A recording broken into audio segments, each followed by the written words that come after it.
They say save the best till last. So far today, I've had 3 people in, and the byword that I've used for all 3 of them has been humble, which is exactly why you're here as well, Debs. So, Debs Weatherell, welcome to Coffee at the Castle. Thank you. Thank you for having me. So, Debs, I took a bit of a bio from the stuff that we do within 1020.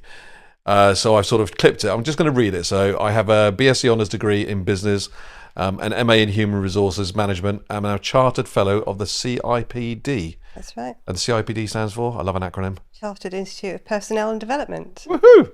In Human Resource Management. And I have a range of experience as an HR generalist, gained during my roles in senior HR positions within FTSE 100, defence, engineering, and latterly legal sectors. Yep. That's right.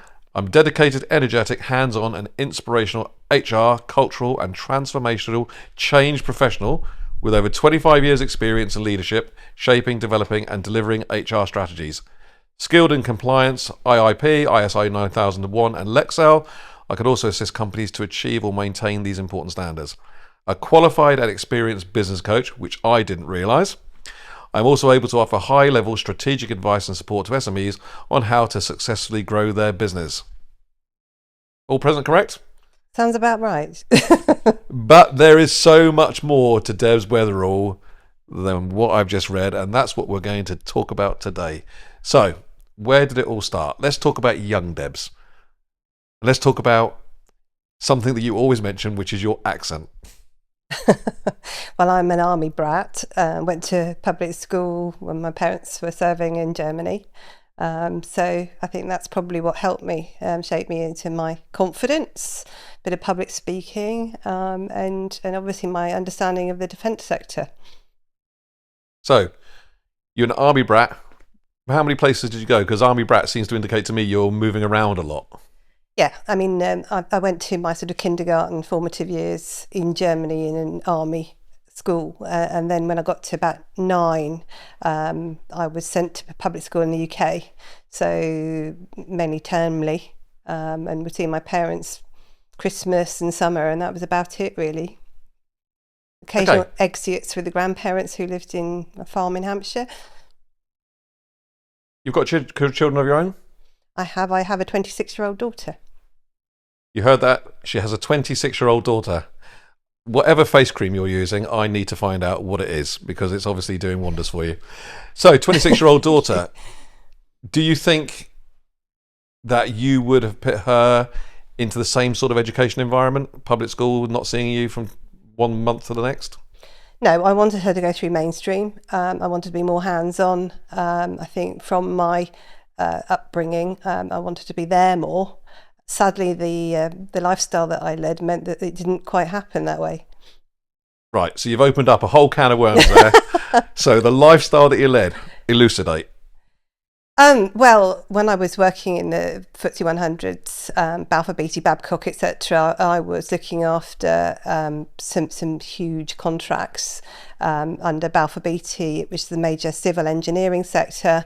So contracts all over the world, including London Crossrail, the 2012 Olympics. I was the HR lead on the tenders for those. Wow.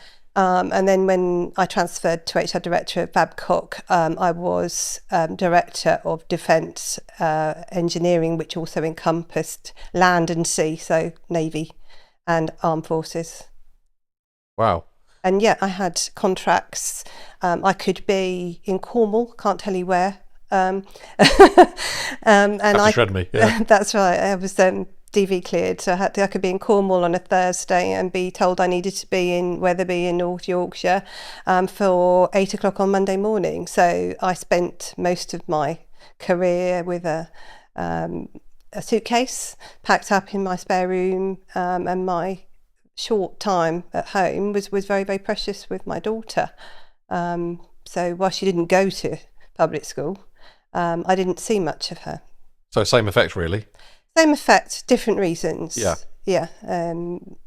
I was in a marriage for nearly 20 years, but it was a step parent in my daughter, and yeah, so I think it was quite a difficult situation for her to be in. Do you think she views it that way? I think she would. It's made her extremely independent, and very worldly. So she's an asset to where she is certainly now.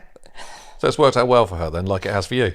I think so. Yeah, I think both of us possibly could have done with a bit more home soft side to our upbringings, but that's external factors. Okay, so you've been an HR lead in some massive companies. Yeah. So we're not talking like your normal run-of-the-mill HR personnel type of involvement. No. Why then set up on your own? I think it was exactly what we were just alluding to, really. I missed most of my daughter's formative years. I was probably digging myself an early grave through stress and doing about 3,500 business miles a month, and just felt, surely there's another way to enjoy life that doesn't stretch you to the point of break. And gives you something back. So a bit of a work-life balance, I think, is what I was really after. Okay. We've met through networking. Yeah. And I've always held you up as one of these lead professional ladies. Thank you. You're also a business coach. Yes. I mean, business coaches don't do anything we can't do. Right. So who do you coach? Because you're running HR, do you recruit from within your clients to coach them, or is this a separate entity? I can do it as either. We operate some of our retained services. They get a day of me a month, as their sort of outsourced HR director, if you like.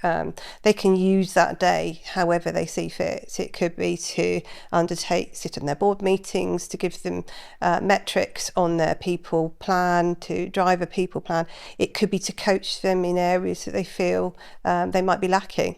I'm a confidant to them, which I think always helps, and a trusted advisor. Okay. What do you do to let your hair down? Lots. I've only been married for nearly 4 years.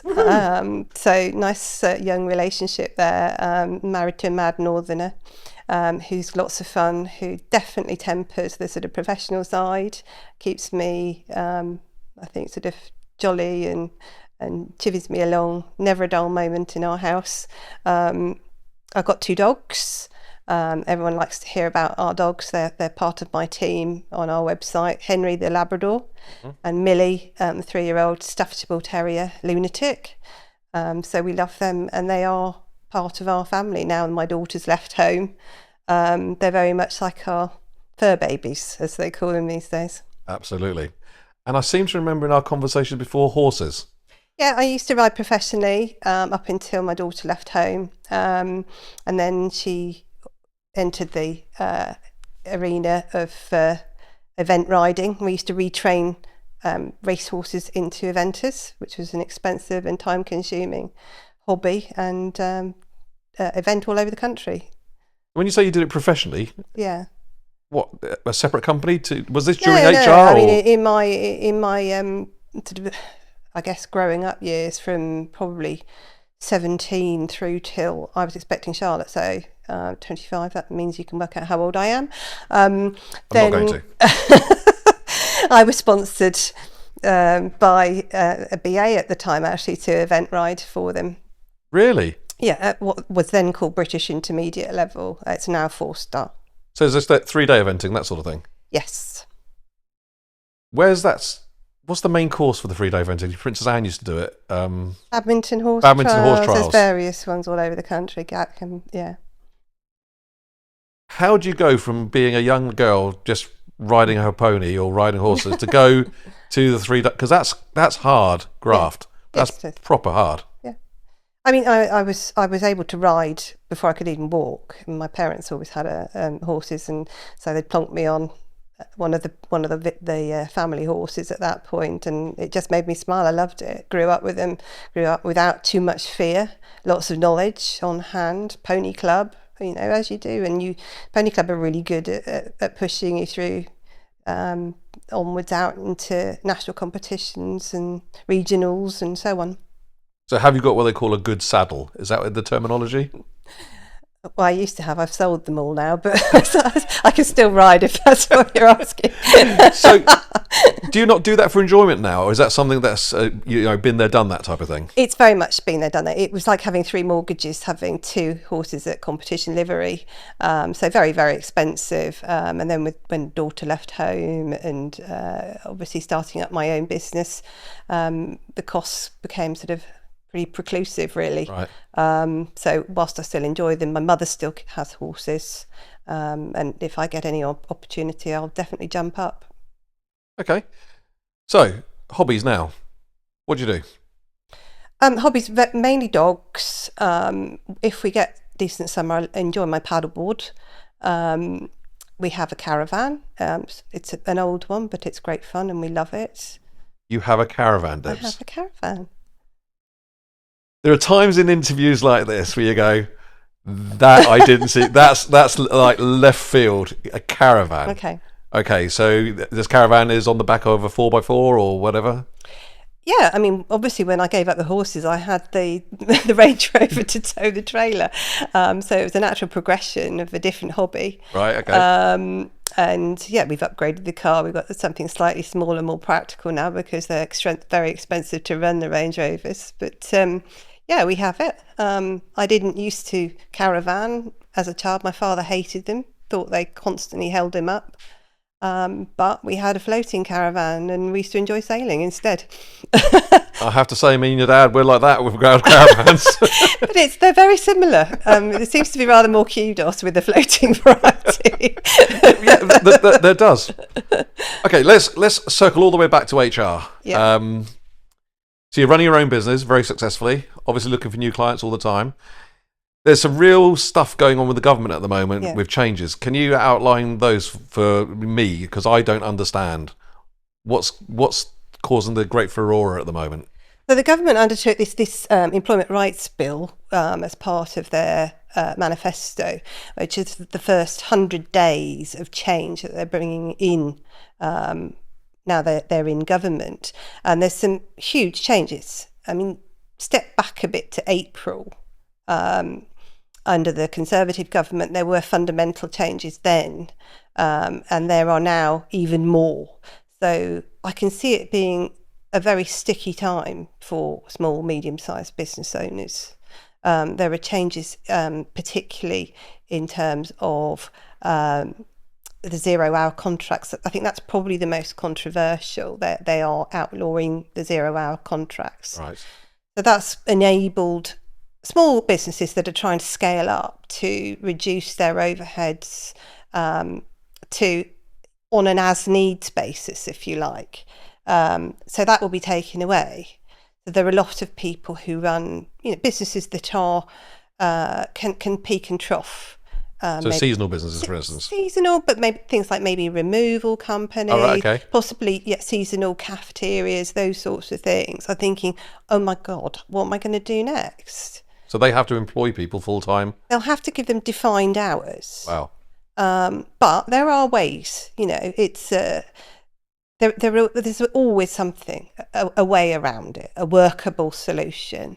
So it's whether you take the law absolutely as read and say, oh no, I've got to do that. I've got to employ full-time people. Well, you don't. You can employ people part-time. You can employ people on defined hours, and you can then ask them to work a bit more and a bit less each month. So I get it from both sides of the table, to be honest with you, Paul, because if as somebody employed on a 0-hours contract, you can't get a mortgage or a loan because you don't have a steady income. From an employer perspective, it gives you that flexibility to be able to ebb and flow your costs. So that I think it is ethically the right thing to do, but I appreciate that it's going to cause huge concern amongst SMEs who are trying to scale up. Do you see some of those SMEs going out of business because of it? I think if they do go out of business, it's because they haven't sought help. Right. And I think, that's where they can come and have a chat with me for, 30 minutes, no obligation, and just see how we can help them. So you're a proper consultancy, really, aren't you? Absolutely. We're a professional service. So people, yeah, I think it's really difficult for people to get human resources out of the way they used to see personnel departments. You are a resource. I mean, personnel was back in the 1990s. Human resources is very, very different. If you were a naughty boy in the 90s, you might get marched into the personnel department where the personnel director would tell you off. Human resources is about building relationships between line manager and their direct report. So the only way to gain respect is for that line manager to manage that person under the guidance and advice of somebody like us, who are professional HR consultants, who can help them have those difficult conversations, who can help them overcome performance issues or absence issues or whatever it might be, conduct. Do you take some of this stuff home? Because obviously sometimes you're dealing with quite, emotional subjects. Is it difficult to switch off? No, I don't find it difficult to switch off. I think it can be quite animated. The human psyche is an interesting thing. You will know only too well. Some of the things people do can be ridiculous. And quite honestly, I'd love to write a book on some of the things I've encountered. Anonymity, of course, over the years. All right then. Give me a weird thing that's happened. What's one of the weirdest things you've had to deal with in your career? The weirdest one I'm not prepared to discuss on camera. Okay. All right, let's do the next weirdest one then. Just silly things like sending stupid emails and replying to all. Those sort of sensible things. Yeah. Are very easy to do, but just stop and think before you press the send button. It's that moment to respond rather than react, isn't it? Yeah, and Christmas parties, I mean, they're always the source of much fun for HR, doing silly things, probably under the influence of the odd glass of wine. Has it become a bit more woke? I don't think so, the Christmas side, no. It just seems to be the time when people go silly. Alcohol induced? Probably, yeah. Yeah. Yeah. So where do you see the company going now? Your company. What's the plan? Global domination? I'm getting too old for that. What I'd see, I'd really love to be able to help local SMEs. They can tap in, they can have a conversation with us. As I said, no obligation. We offer a range of services from a sort of pay-as-you-go. We offer a monthly retainer where they just can use us as their trusted advisor with a bit of sort of unlimited email and telephone support. And then we've got our monthly retainers, our 12-month ones, where they're tied in for 12 months, but they get access to huge numbers of resources. Yeah. They get our tribunal indemnity insurance. Mid-range one will allow us to undertake their HR administration for them, to manage their HR system for them. And stats have seen that can alleviate as much as a day and a half a week for a small business owner. A day and a half? A day and a half, 37% of SME's time is spent managing people problems and HR administration. So why aren't people knocking down your door? I don't know, Paul. I really wish that they would understand that, you play to your strengths, you outsource your weaknesses, and that gives you time then to work on expanding and growing your business with our guidance. It seems to be a no-brainer, really, doesn't it? It does. And I can see sometimes I see adverts for virtual assistants who are charging more than we are as a professional service. I'm not decrying a fantastic virtual assistant or administrator, but this is a professional service that will keep them safe and legal. Yeah, because I guess, your job is to wade through all the legislation which can be onerous and find, like you said, a workable solution. And there are workable solutions. It's not black and white in your world, is it? Some of it is, I guess. It's not. And I think, the key thing for me, the difference that sets us apart, if you like, is being a Charter Fellow with so much experience. I'm a strategic practitioner of many years of experience. So I can provide an enabling solution. enabling rather than Yes, blocking progress. go for it. So, as I said, as a chartered fellow with coming up to 28 years of experience now, I'm an HR strategic practitioner. So, people of mid-level experience will look at a policy and they will just stick to it. So, their advice to their clients will be, "No, you can't do that. No, you can't do that. Yeah. No, you can't do that," because they haven't got the strategic level experience to understand how you can engineer outcomes, desirable outcomes for business owners, that's still legal. And that's the difference between some of the run-of-the-mill consultants out there or services and what we do. A client can come to us and say, "I need this outcome," and I can engineer that safely and legally for him or her. So I'm learning stuff now, and we've been networking together for 8 years. a number of years. Yeah, so it's been a long time. But I think it's the importance of these things to find out exactly what it is that you do, and it's dealing in the grey areas. Whereas, as you say, a lot of people, it's either black or white. You can or you can't. Yeah. Whereas you, like you say, engineer, you can draw on all that experience. Go, look, if you do it this way, Yeah. you can bypass that bit as legislation, or you can do this. You're not breaking the rules. You're just bending them to your purpose. Yeah, there may be a few hoops they have to jump through. Yeah. And they have to listen, and they have to use the right language, the right terminology, process. Yep. But often, yes, the goal is achievable. More often than not. I love a saying I heard many, many years ago, and it was, divorce the outcome, marry the process. Well, I mean, if you were to go to tribunal and you didn't follow due process and they were successful in their claim, there's an automatic 25% uplift on the award. Really? Yeah. So, people who think they may be saving money by doing things themselves will get themselves into serious hot water. I mean, short-term gain for long-term loss. Yeah, I mean, for discrimination claims, and look at recruitment, we cover recruitment as well, obviously.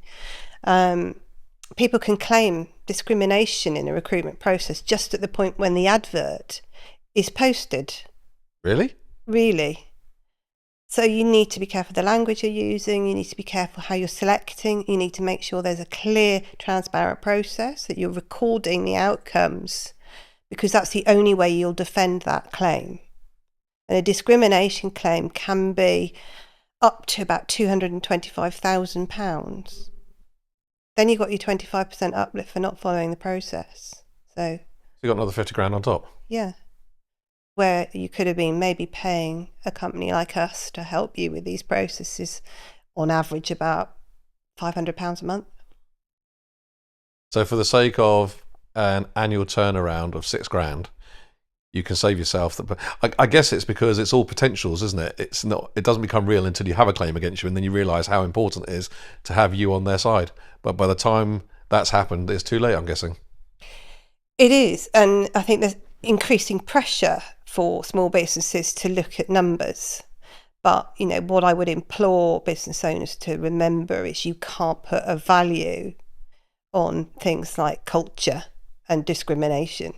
You can't. So if your accountant says, no, you can't afford to pay him or her that, and there's a difference in an equal pay claim, that will get you a discrimination claim because your accountant's told you to be mean about it. Wow. That I had no idea about. And I have just helped a business with this recently, and not strangely to me, they've upgraded to the very highest level with us. So where do you currently get your business from? I think it's a combination of networking and referrals from people I've known a long time. It's a lot of social media posts that try to tap into the pain points of businesses. And then we get referrals and leads generated from testimonials and Google reviews and things like that. Okay. If you hadn't gone down the HR route, What would Deborah Weatherell have been doing for all these years? Goodness. I nearly signed up to become an army officer, and There's I was a given a surprise. place at Sandhurst. And had you done that, where would you have liked to been posted? What barracks or what regiment would you have gone to if you had the choice? I don't know. I mean, I might have followed my father into the Royal Artillery, but he then converted into the Intelligence Corps, which then plays into my intelligence and security side of what I do now, I think. Yeah, I don't know. It's really a strange one. Yeah. Okay. 28 years of experience, having children, married, dogs, horses, all those things. Mm. If you could go back to that 15-year-old or 14-year-old self, what's the one bit of advice that you would give her?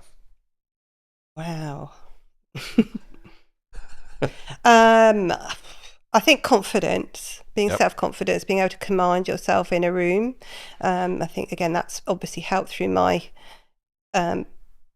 upbringing as an army officer's daughter. I was dragged into the mess, into all functions from the age of about 3, and socialised with the generals and so on. So I can definitely hold my chin up. Confidence at speaking, confidence in meeting people, integrity is huge to me. Yeah. I want to thank you for coming on today. Thank you. I've learned. Thank you for having me. I thought I knew quite a bit about you, Debs, but I was obviously mistaken because there's so much that I've learned today just by asking questions that I think I should have been asking in the previous one-to-ones that we've had without a camera going on. It's a bit of a weird situation, but again, like the other 3 people we've had on today, there's been that constant theme running through of being confident what you do, professional, but also having that level of humble where you've not shouted about, oh, look how good we are, look at this. It's just, this is what I do, these are the qualifications I've got, this is how I can help. And I think that humble side of you is something that I really, really appreciate in you. So thank you. Thank you very much.